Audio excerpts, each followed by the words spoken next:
साल 2014 में जब बीजेपी गवर्नमेंट पावर में आई थी तब उन्होंने मेजरली 3 इश्यूज उठाए थे और उन्होंने ये दावा किया था कि वो इन्हें हर हाल में पूरा करेंगे। पहला इशू था कश्मीर में धारा 370 को हटाना, दूसरा था राम मंदिर इशू और तीसरा था यूसीसी यूनिफॉर्म सिविल कोड, जिसमें से बीजेपी ने साल 2019 में कश्मीर से धारा 370 हटाई। राम मंदिर भी 2024 तक बनकर तैयार हो जाएगा और अब ऐसा लग रहा है कि फाइनली ये गवर्नमेंट अपने तीसरे वादे को भी सीरियसली ले रही है। यूसीसी एक ऐसा कानून है जिसका देश को 75 सालों से इंतजार था। एक ऐसा कानून जिसके आने के बाद सिख, ईसाई, हिंदू, मुस्लिम सभी को बराबर के राइट्स मिल जाएंगे। अब यूसीसी के आने पर कई लोग तो खुश है, लेकिन कई रिलीजियन लीडर्स का ये कहना है कि ये एक हिंदुओं का प्रोपोगेंडा है बाकी धर्मों पर अपने धर्म को इम्पोज करने का। तो चलिए दोस्तों शुरुआत करते हैं आज के इस वीडियो की और जानते हैं कि क्या है यूसीसी, कौन लोग इसके सपोर्ट में और कौन लोग इसके अगेंस्ट में है और क्या होगा अगर यूसीसी देश में लागू होता है। तो सब कुछ जानेंगे इस वीडियो में। तो हेलो फ्रेंड्स, मेरा नाम है कृष्ण कुमार और सबसे पहले हम ये समझ लेते हैं कि क्या है यूसीसी। देखो, आज तक इंडिया में सभी धर्मों के लोग है ना, वो अपने खुद के पर्सनल कस्टम्स या रीति रिवाज से रूल होते आए हैं। जैसे हिंदू,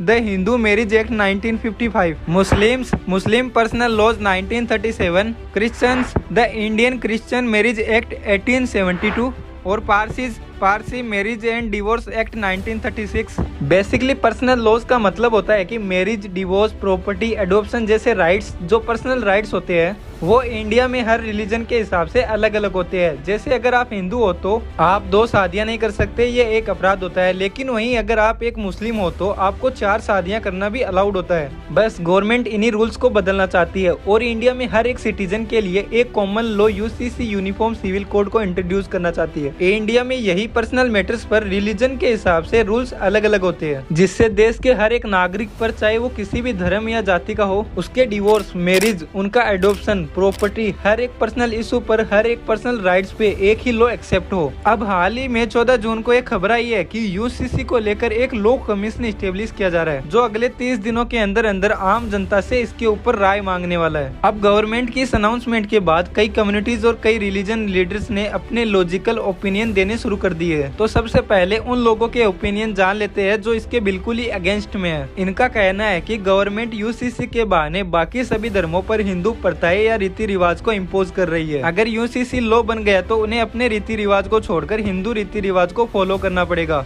दूसरा लॉजिक ओपोजिशन ये दे रहे हैं कि यूसीसी एक्चुअली में संविधान के ही अगेंस्ट में है, क्योंकि संविधान का आर्टिकल 25 हर इंडियन नागरिक को अपने धर्म, व्यवसाय और अभ्यास की आजादी देता है। यानी कि यूसीसी का कार्यरत होना ही संविधान के अगेंस्ट है। अब इनके बाद यहाँ पर ये जान लेते हैं कि जो यूसीसी के सपोर्ट में है उनका क्या ओपिनियन है। तो देखो कि आप जब भी इंटरव्यूज में देखेंगे कि जो इसके अगेंस्ट में है वो यूसीसी को हिंदू सिविल कोड का नाम दे रहे हैं। तो सपोर्टर्स का मेन आर्ग्यूमेंट ही यही है कि क्या इस लोग को ऐसा कहना सही है, क्योंकि यूनिफॉर्म सिविल कोड का मतलब ये नहीं होता कि सभी धर्मों पर हिंदू धर्म के रिलीजन लॉ को इम्पोज किया जाएगा, बल्कि यूसीसी के आने की वजह से भारत के सभी लॉज में यूनिफॉर्मिटी आ जाएगी। अब देखो, अगर हम फ्रांस और जर्मनी जैसे देशों में मैरिज वगैरह को लेकर क्या लॉज है वो देखें और उन्हें हिंदू मैरिज एक्ट 1955 से कंपेयर करें तो फ्रांस और जर्मनी में भी पॉलीगेमी और पॉलीएंड्री मतलब मल्टीपल पार्टनर्स के साथ शादी करना कानूनी अपराध है। अंडर एज मैरिज करना भी कानूनी अपराध है और डिवोर्स के लिए भी लीगल प्रोसेस है। अब यही जो रूल्स बाहर की कंट्रीज में है वो हिंदू एक्ट 1955 में भी है। तो सपोर्टर्स का कहना है कि क्या वहाँ पर भी हिंदुत्व कस्टम्स लागू है।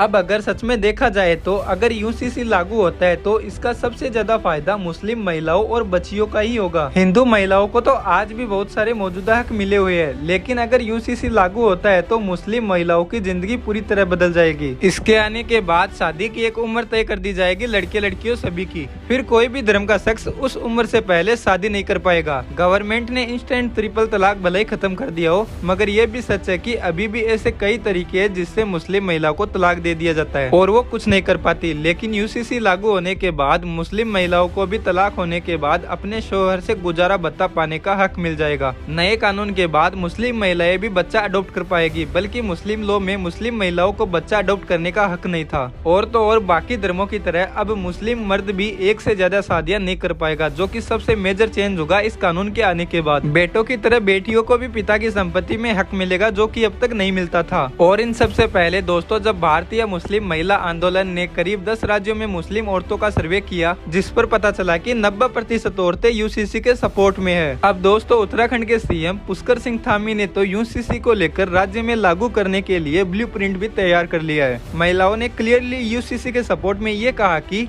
वो इंस्टेंट तलाक और पोलीगेमी पर सरकार द्वारा कम्प्लीटली बैन चाहती है। यूसीसी को लेकर आपकी क्या राय है, कमेंट में जरूर बताइए कि देश में यूसीसी लागू होना चाहिए या नहीं। तो चलिए दोस्तों आज के लिए इतना ही। अपना कीमती समय देने के लिए धन्यवाद। वीडियो में अगर आपको कुछ भी नया सीखने को मिला हो तो लाइक कीजिए, चैनल को सब्सक्राइब कीजिए। Thank you.